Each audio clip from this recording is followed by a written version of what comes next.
All right, so I'm trying to gather my thoughts. So I'm making this video so I can kind of gather my thoughts.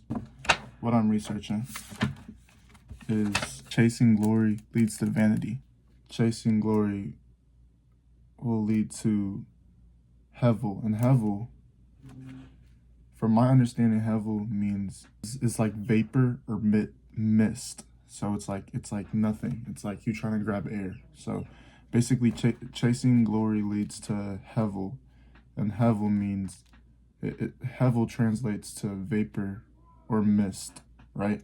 I got all of this from the book of Ecclesiastes, where King Solomon is the king of Israel, and basically his whole entire stint was like he was the most powerful king in the world. Like everyone came to him because he asked God for wisdom, like great wisdom, and God gave him the wisdom to like lead his kingdom to victory and be the greatest. So like he was like basically the wisest person in the whole entire world, right? So everyone loved him, and he had all the power, all the money, all the intelligence, all that, right? King Solomon had everything, right? But even he said that it wasn't enough. So that means, and that proves that the answer is not more. The answer is shifting your mindset from accumulating to becoming, and stop focusing on building and start focusing on who we are becoming. Because the only thing that will not turn into hevel is our soul and who we are, right? The only thing that you get to take with you to the afterlife is your soul. You don't get to take your money, your clothes, your cars, your houses, your anything. You don't get to take any of it. Like your achievements on earth, you don't get to take any of it, right? Your soul is the only thing that outlasts the sun. And when I say the sun, there's this metaphor that King Solomon always uses. He used it, I'm pretty sure it was like 20, actually, it was 29 times. Let me check. Yeah, I was right. I was actually right. What? I was right. Yeah, okay. He used it 29 times in the book of Ecclesiastes, right? He said this metaphor of living under the sun and beyond the sun. So basically, living under the sun is like living like everything that we can see, like under the sun, like earth, like earthly things. Like basically, what I put down is like living under the sun is like building a legacy that people can remember. Like the view of death is like after death, like there's nothing. Like it's like everything is right now.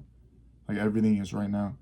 And you're doing everything out the fear of insignificance and like being forgotten, like being gone, and like no one knowing you anymore. Like you're doing all this because you don't want to be forgotten, right? And then like living beyond the sun is the goal of a person that God recognizes. Like the motivation is instead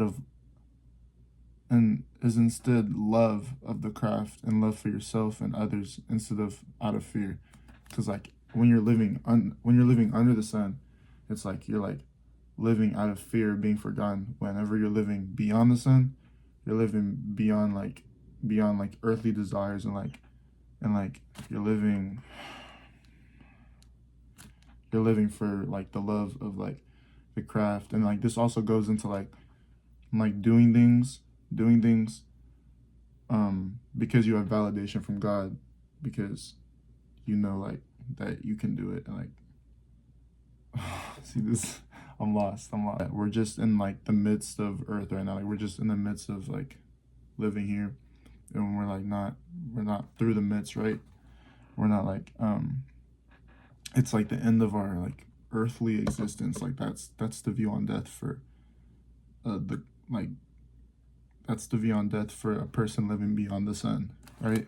And then I wrote this down, I circled it because I really liked it. I don't know how I'm like breathing. Like we strive for glory out of fear of being forgotten. Instead, we should strive for excellence because we are already known and valued by God. And when I say excellence, I mean sharpening your skills in your highest level to honor the life God gave you and to fulfill your purpose, right? Whenever I say excellence, I don't mean like like being the greatest. Like, I mean, like, of course you want to be the greatest, right? But greatest yourself. Like, you want to be the greatest you, right? And like winning all these things and all this stuff is like, it's good, it's cool, but like, I feel like excellence would be like perfecting your craft to the best of your ability, and the most you can, because you wanna honor what you were even gave in the first place, like honor the skills, the intelligence, all the stuff that you were gave in the first place. So that would be like excellence, right? And then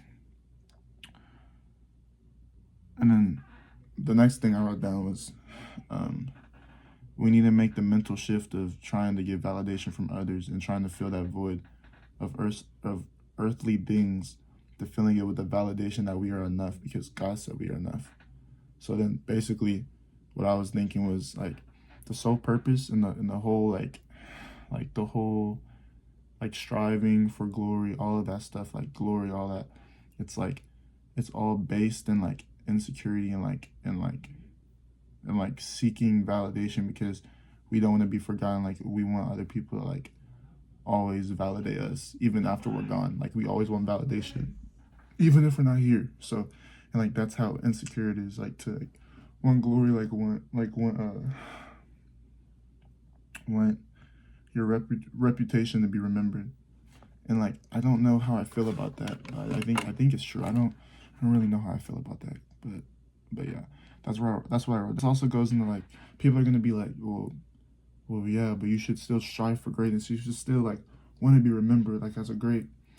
But like, and like that's like, so you don't live like a mediocre life. Like, you're not trying to live a trash life. Like, you're trying to still, like, you're still trying to like go after things, right? The motivation for like working hard and like becoming the best, basically, it shouldn't be like kind of, I'm working hard to like validate myself. Like, I'm trying to be the best, or like I'm nothing. Like, if I'm not number one, if I'm not the best, I'm nothing, right? It shouldn't be like that. I feel like instead it should be like out of love. For like, it should be like your motivation should be out of love, and it should be like, I'm already validated by God, so I'm using my talents to be as successful as I can, because I'm honoring what I got in the first place, which is my life and the skills that I was blessed with, right? So yeah, and then I don't have any scriptures.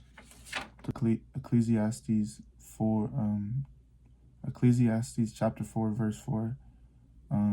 And I saw that all toil and all achievement spring from one person's envy of another. This too is meaningless, a chase after the wind. And then the point is basically like wanting to be enough, and like comparing yourself to others and trying to be enough is like, it's a goal with no finish line. Like, you're just always trying to be better than someone. You're always trying to compare yourself to someone, and there's no like, it's never gonna fill the void, bro. It's never gonna fill the void. So I don't know. I was just trying to find a verse to kind of go along with everything that I just put down. But hopefully I can turn this into an actual video, like an actual one with like structure. But yeah, this is all I could do right now, so I don't really know. Yeah, I've been working on it for like 4 hours, bro. I just can't like I can't get behind it, bro. It's just too, it's like really confusing. Like, it doesn't seem confusing maybe if I'm telling you, but like, it's really confusing whenever I'm like looking at it and like trying to. But yeah, all right. Subscribe, comment, do whatever. I don't really care. You feel me? I'm up. So, and do y'all mess with the media? I don't really mess with it, but it's cold outside, so.